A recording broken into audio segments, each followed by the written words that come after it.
everyone. My name is Shivangi Sinha, Assistant Professor and Faculty Coordinator of Madhyasthta, the ADR Cell of Bharati Vidyapeeth University, New Law College, Pune.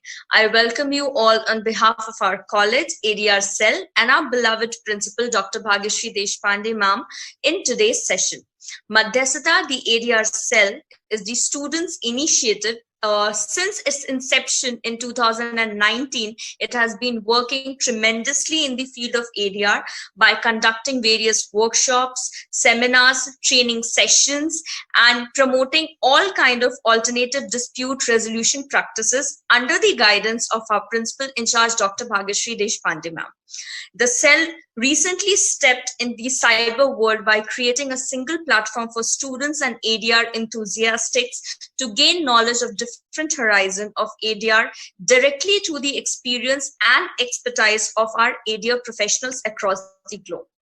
Our today's session is also a part of that initiative in order to give students a basic idea on mediation and its essentials.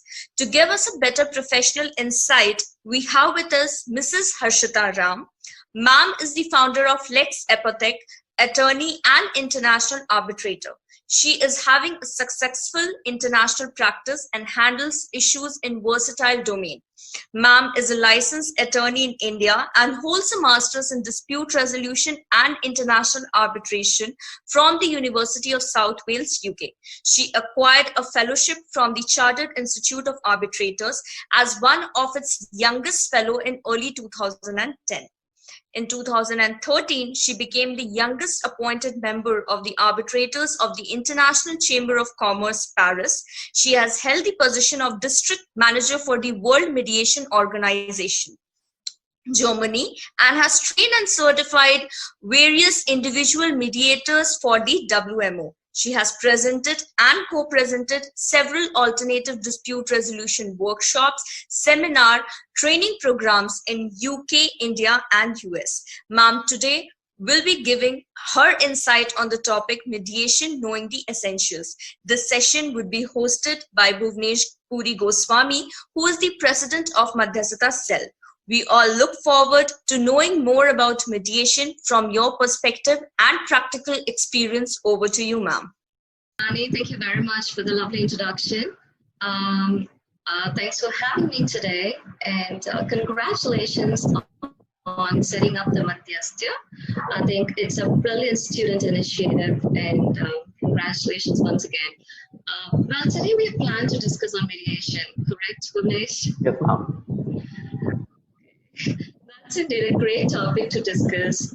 I think this will give a basic understanding for people that get to watch too much content on arbitration, especially during this period of lockdown. There's plenty of resources going around on arbitration, but there isn't that many on mediation, I believe. So yes, I'm all set to dive into mediation now, and go ahead. Sure, ma'am. So I'll start with the first question, that what is the, according to you, what is the best way to break down mediation for a layman? Great. I think this is the most appropriate first question for a mediation session.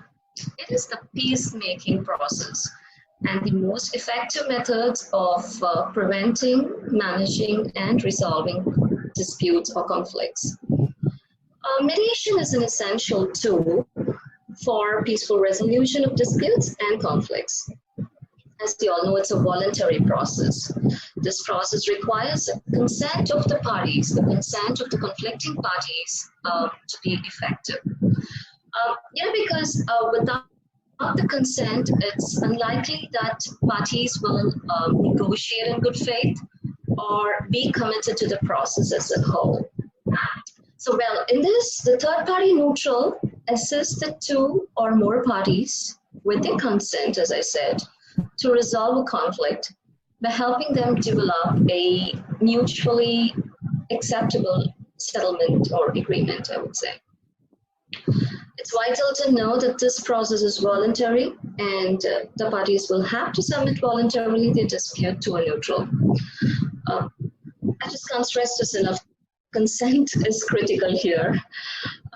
So a mediator is a facilitator who take the approach of instilling confidence in the parties and the process, most importantly, the process. So he makes them realize that a settlement is achievable. This is basically a very simple breakdown of mediation. Okay, ma'am. So let's dive into some technicalities. So could you explain what the process of mediation is and who is a good mediator and what are the characteristics of a good mediator?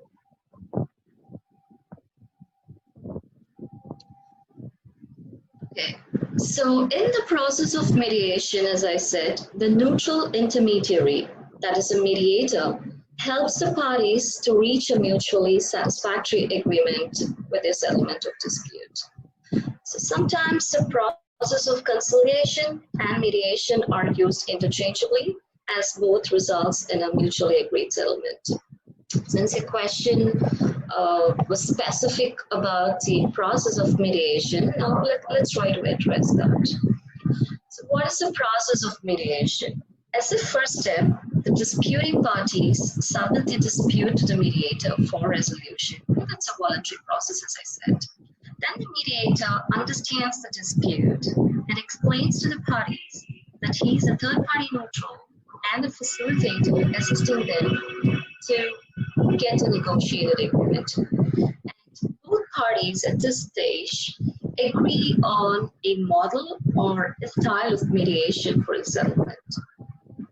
They then agree on the terms and the relevant procedure to carry forward with the process. So the next part of your question was, who is a good mediator? So let me just slightly rephrase it. Instead of who is a good mediator, we could maybe have it as who is a successful mediator, or maybe that makes more sense. They are the seasoned negotiators. They basically help and persuade the disputing parties to come to an acceptable agreement. A mediator is not a judge, and he does not decide on the outcome of the dispute at any point in time. So what does he do? That's the question. So he only uses the best of his communication and negotiation technique to arrive at a settlement. Now, moving on to the characteristics of the mediator. I think that's the other part of your question. It's essentially being courteous towards the parties and being respectful towards the parties and also being a good listener. I can't stress this enough because being a good listener makes a very good mediator. Listening as in listening in the real sense. The mediator truly hears and understands the position and intent of the speaker. So what is good listening here? So we are talking about projective listening. So the mediator should avoid any attempt to criticize, approve, or disapprove facts shared by the parties. He's a neutral and he should understand and be responsible and credible towards the best efforts of mediation session. He also needs a very good preparation towards the session. While not predetermining the outcome, the preparedness entails the development of strategies for different phases based on the comprehensive conflict analysis. Sometimes you have to customize the process, be very flexible to respond to changing context, because the process as such is not going to be very smooth or well planned as what we expect. It could change. There could be in between or new dialogues coming in. So he should be flexible and ready to, put forward the conflict analysis and bring in new strategies.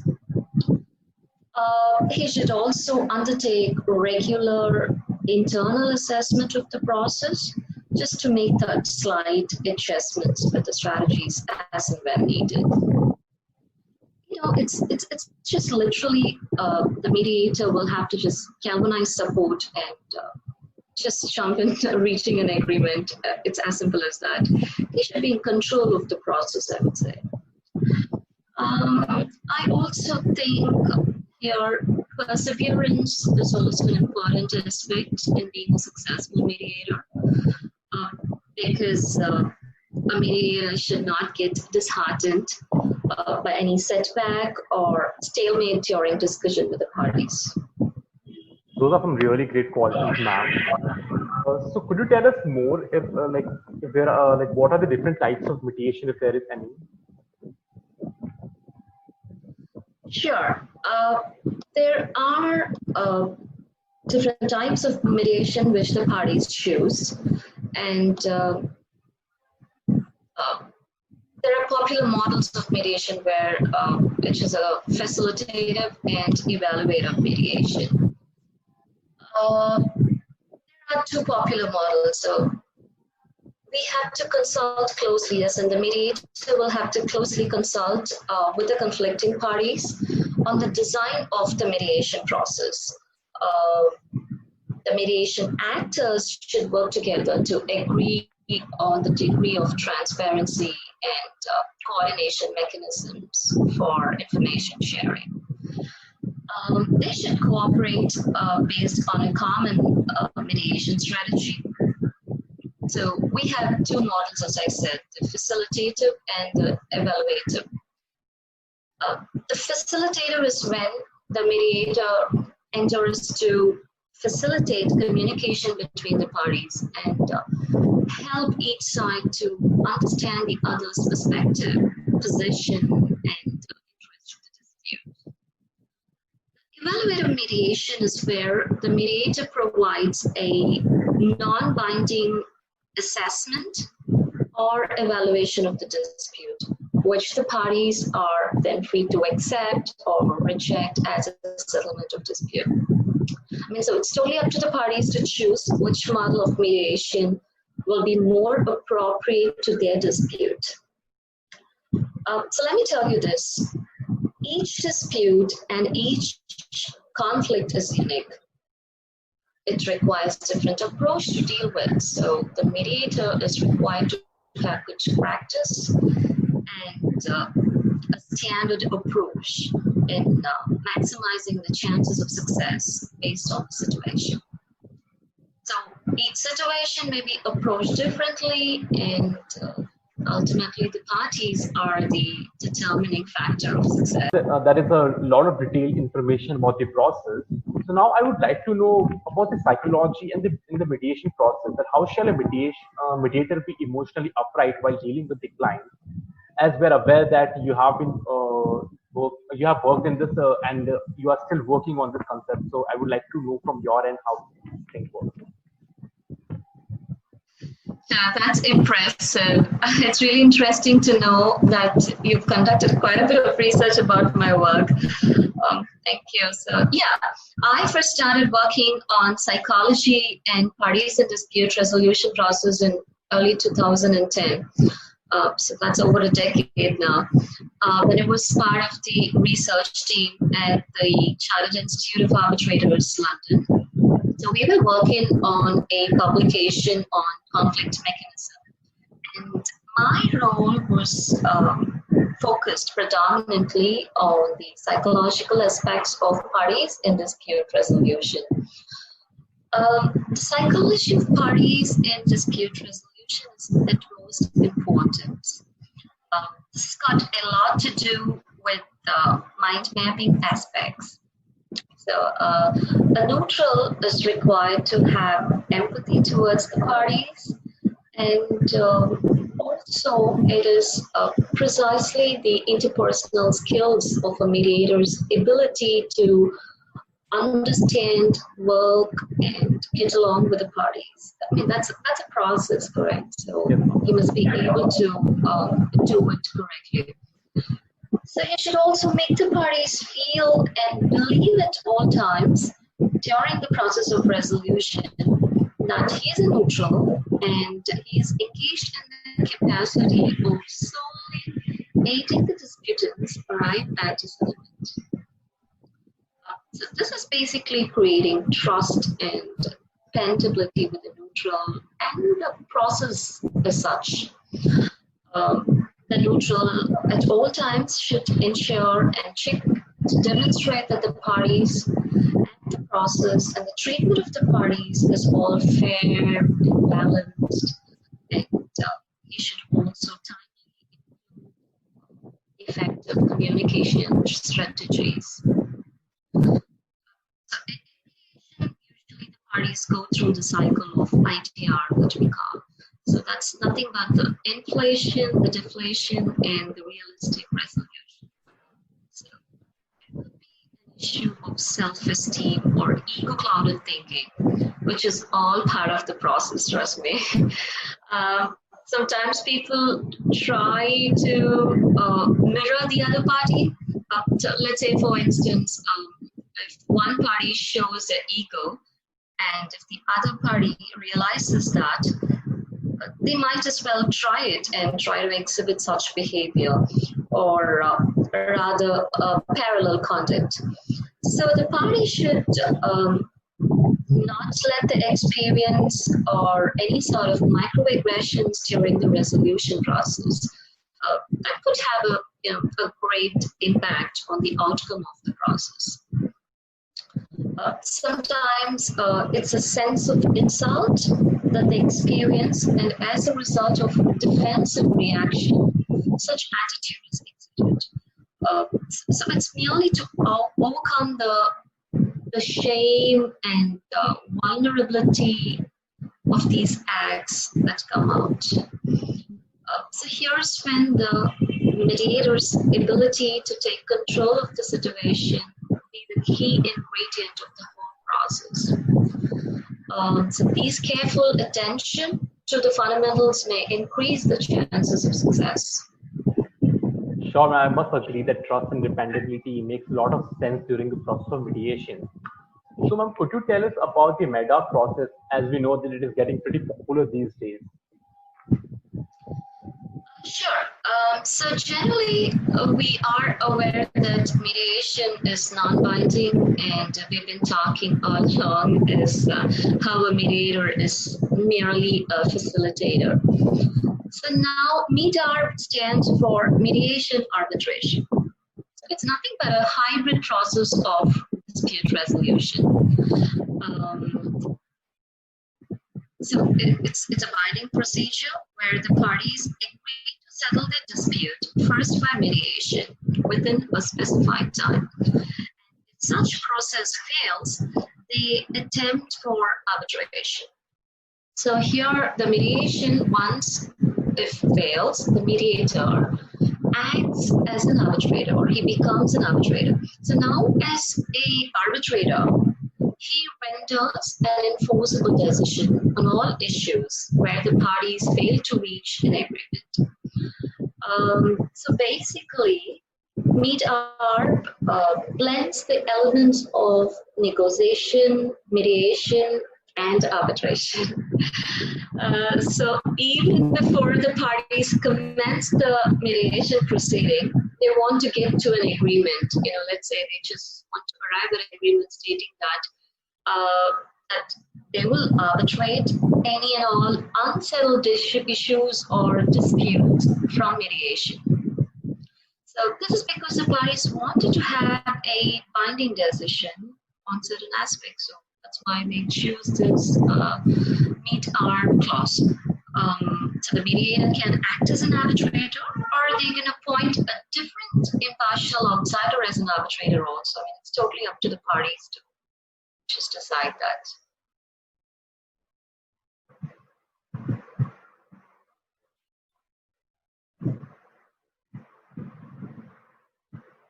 I think you're on. Yes, ma'am. Sorry, ma'am. Thank you so much, ma'am, for telling us a detail about how interesting this MEDA process of dispute resolution is.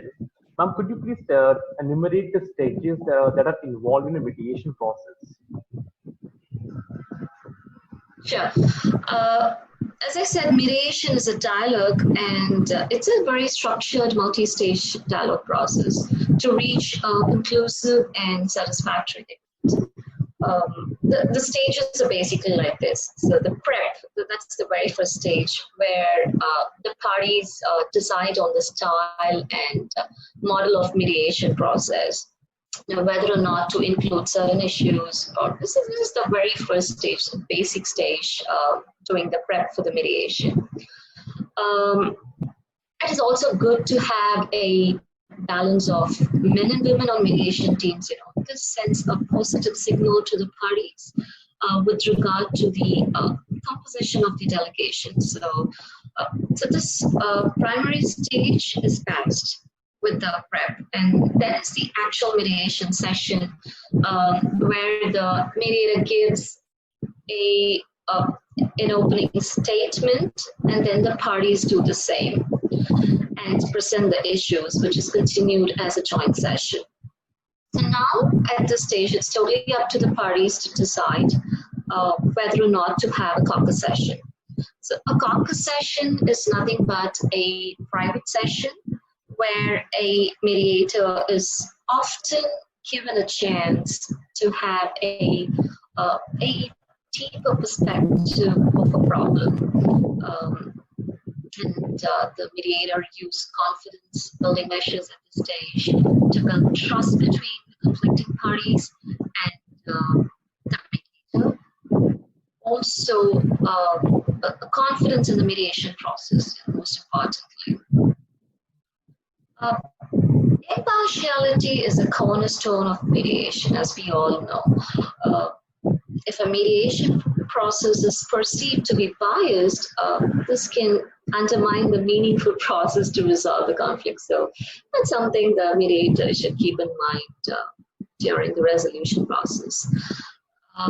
He should be able to run a very balanced process that treats all actors fairly and should have a material interest in the outcome as well. This also requires that the mediator is able to talk with all actors with relevant points resolving the conflict. And also at this stage, they could try and use the BATNA method, which we call the best alternative to a negotiated agreement. After this stage is the agreement, where the terms of the agreement is spoken and further clarified. The mediator will facilitate the drafting of the agreement up to the settlement. So everything is explained to the parties, each and every term, each and every agreed terms of the settlement is explained to the parties, point by point. Then there is the session. Through the process, and this gives a lot of clarity as to the process of mediation. Ma'am, you have a master's and LL.M in dispute resolution and international arbitration, and you were the first recipient of Corbett Spearman Memorial Prize as Outstanding Dispute Resolution Graduate Student, and you were even the first law student to be on Dean's list. So that's a lot of accolades that you have, and I would like to congratulate for that. So how was the experience, and could you tell us what students should keep in mind to pursue dispute resolution abroad?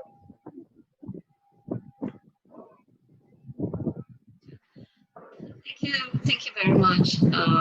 Yes, I do have a master's in LL.M, dispute resolution and international arbitration from the University of South Wales, UK. With respect to guidance of students willing to pursue a dispute resolution abroad, I think they should first be able to understand their own interests. Dispute resolution has always been my area of interest ever since my time as an undergrad student.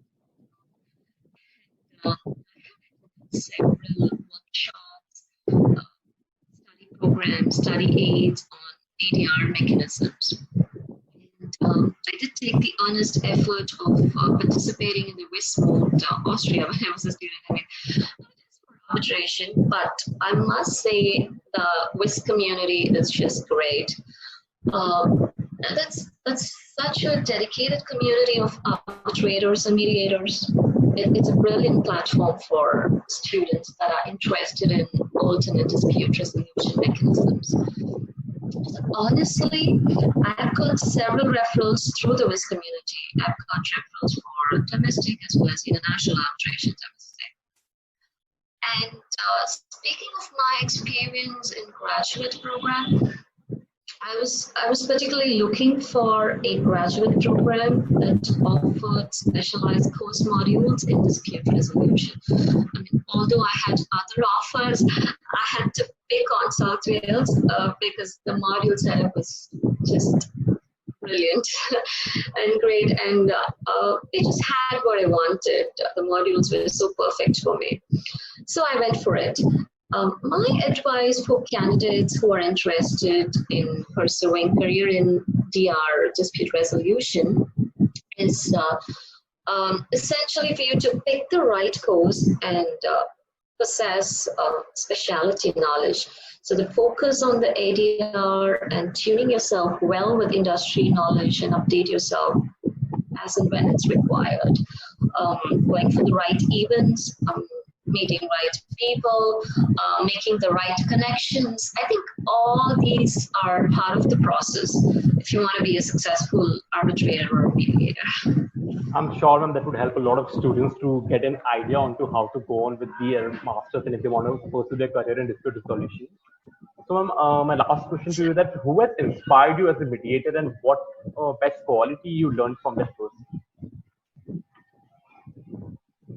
Okay, this is a very interesting question because I've worked with several people in the past, and if I have to say one person that inspired me as a mediator, I think it's Nicholas Gold. So this is my experience from a mediation a long time ago. So this particular session was between two parties of the construction industry in London. It's a regular 9 to 5 session, and I was with Nicholas Gold, and Nick is just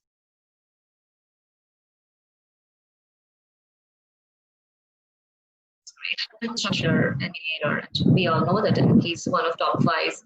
So I was with Nick, and so we arrived, and we were just getting ready for the session, doing all the prep, and it was just going to be a long day. So Nick and I had a discussion. And he asked me specifically one question that, what do you think the settlement could be as in the terms of monetary value? We were not predetermining anything, but it was just a very casual position. So there was a claim amount that was all set. And so looking at the claim, I said a few things, and he patiently got all the information from me. And we did have a couple of exchange. So he quietly took a piece of paper and wrote down the amount it showed me. So I was like, oh, no, he's just joking.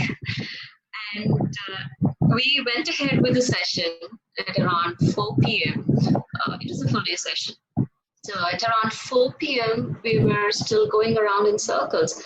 And just past 4, we had a settlement, and it was just the one that was on the paper. Trust me, it was just the one on the paper. Maybe it looks quite simple when you hear it now, but it was a big deal at that point. And when you are in an actual session and when the mediator is so experienced, these things happen. Because it's a complicated issue, and we were, as I said, going in circles, and it was not that easy for a mediator to be extremely diligent and perform extraordinarily well. The other very interesting part was that the parties agreed to go ahead with future contracts as well after the settlement. So I personally think that this sort of attribute comes with experience.